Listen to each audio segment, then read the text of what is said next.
अस्सलाम वालेकुम बच्चों। आज मैं आपको हमज़ा की पहचान कराऊंगा। हमज़ा कतस इस्तेमाल गसान यह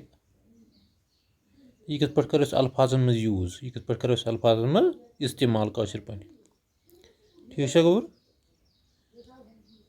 यह हमेशा पेट कन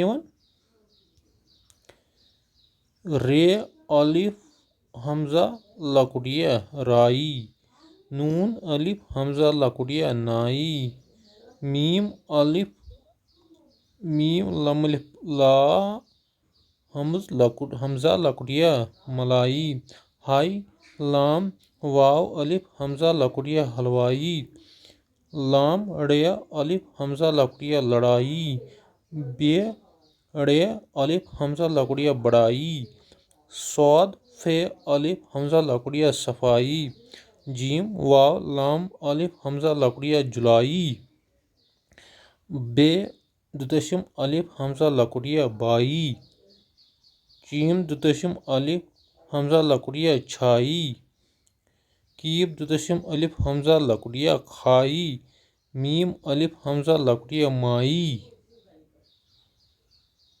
तो आद गुबर गस करन तालीम, तो बे गस पेज अख लेखुन अख तालीम कर बे।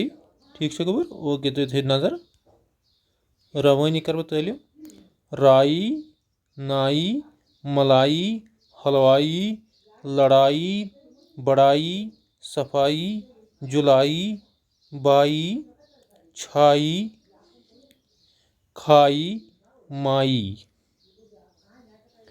तो इत पे करो हमज़ा का इस्तेमाल हमेशा पेट कन हरफस हमज़ा।